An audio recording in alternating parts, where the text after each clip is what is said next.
Bonjour, chers élèves. Alors, notre objectif ici, c'est répondre à cet exercice. Et cet exercice concerne les fonctions affines et linéaires. Donc, je vais donner directement la réponse et je vais expliquer. Alors, la question 1, c'est déterminer graphiquement f de moins 1. Déterminer graphiquement f de moins 1. Donc, qu'est-ce qu'on va faire? On va prendre le graphique et déterminer f de moins 1. Alors tout d'abord, ce qu'ils nous ont donné, c'est que la droite D, si vous revenez à l'exercice, la droite D est la représentation graphique de la fonction f. Donc, pour lire f de moins 1, il faut chercher moins 1 sur l'axe des abscisses. Moins 1 doit être sur l'axe des abscisses, parce que moins 1 ici, c'est un antécédent. Et l'axe des abscisses, c'est lui l'axe des antécédents. Et on l'a toujours appelé axe des x ou encore axe des antécédents. C'est l'axe des abscisses. Donc, le moins 1, il est là. Et je vais tracer une droite perpendiculaire à l'axe des abscisses qui va rencontrer la droite D en ce point. Et on cherche l'ordonnée de ce point. Quelle est l'ordonnée de ce point? L'ordonnée de ce point, il est là, c'est moins 2. Donc, l'image de moins 1, c'est moins 2. Et on écrit directement f de moins 1, c'est moins 2. Maintenant, on déduire que f de x est égal à 2x. Alors, f est une fonction linéaire. Par conséquent, son expression va s'écrire sous la forme f de x est égal à x. Alors, la question, d'une autre manière, déterminer f de x, ou bien déterminer la fonction f. Alors ici, ils nous ont donné la réponse, ils nous ont aidés. Alors pour déterminer le nombre a, alors le nombre a, on a toujours dit qu'il représente le coefficient de la fonction, et nous on sait que le coefficient est égal à f de x sur x, avec x qui est différent de 0. Alors f de x, bien sûr, c'est l'image, et x c'est l'antécédent. Et on a vu ce triangle-là, ce triangle magique. Alors pour déterminer l'image, on prend coefficient fois antécédent. Après avoir caché l'image, on dit c'est coefficient fois antécédent. Si on veut chercher le coefficient, on cache coefficient, on dit c'est image sur antécédent, c'est-à-dire diviser, ce trait-là, c'est divisé. Et si on veut antécédent, on le cache et on dit c'est image divisé par coefficient. Donc on a déjà travaillé avec ça.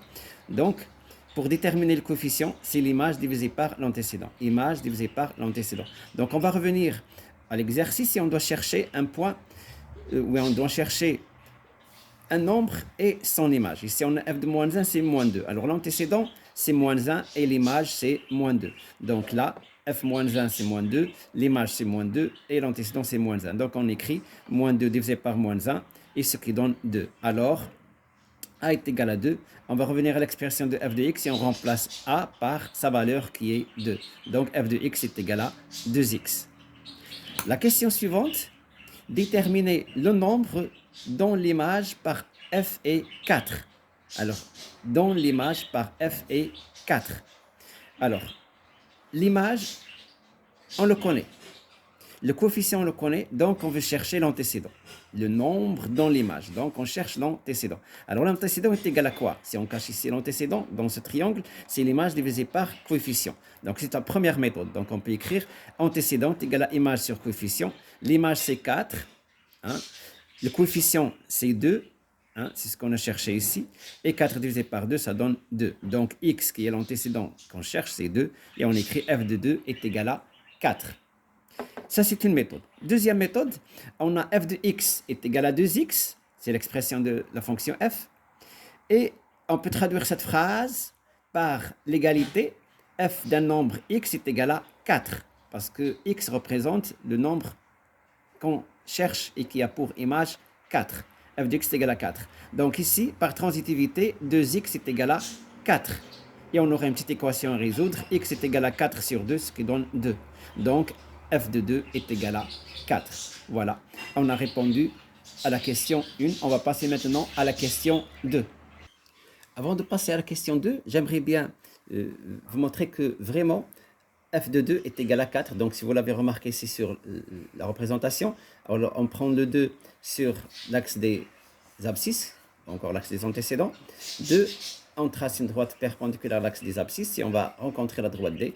Et ce point-là où on a rencontré la droite D, on cherche son ordonnée, c'est 4. Donc l'image de 2, c'est 4. Ou encore 4 a pour antécédent 2. Et ce qu'on voit bien sur notre représentation graphique.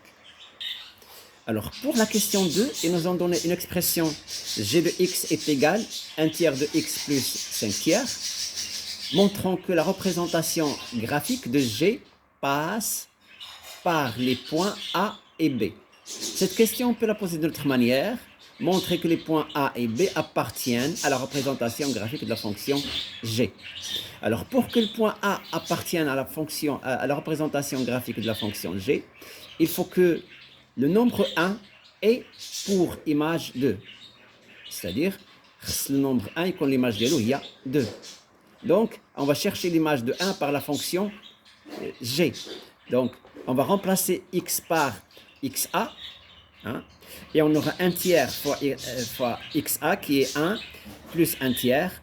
Et g de 1 est égal par conséquent 1 tiers fois 1 c'est 1 tiers plus 5 tiers c'est 6 tiers divisé par 2. On simplifie par 3, pardon, ce qui donne 2. Donc, et 2 n'est rien d'autre que l'ordonnée de A, c'est-à-dire YA. Donc, le point A appartient à la représentation graphique de la fonction G.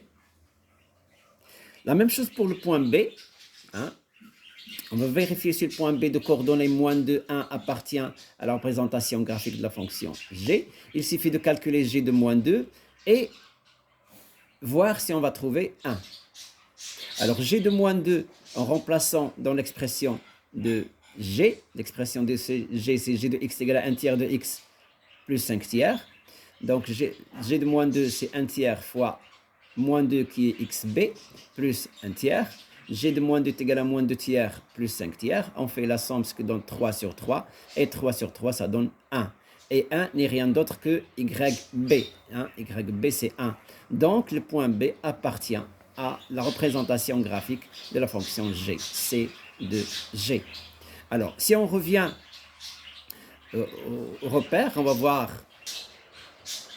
les points A et B appartiennent à la représentation graphique de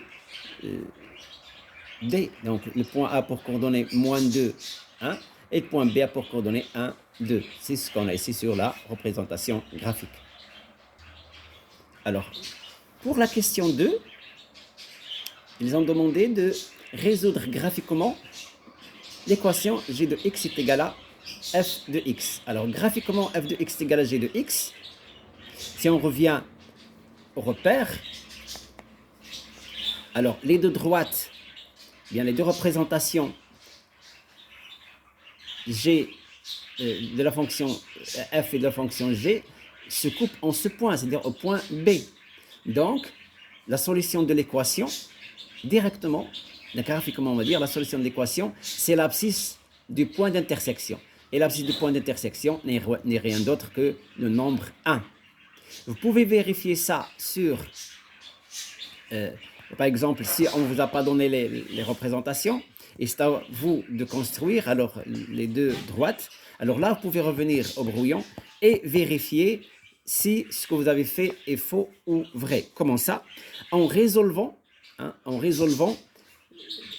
algébriquement l'équation f de x égale à g de x. C'est-à-dire, vous allez écrire g de x est égal à f de x et vous allez remplacer g de x par son expression et f de x par son expression. On a f de x égale à 2x et g de x égale à 1 tiers de x plus 5 tiers.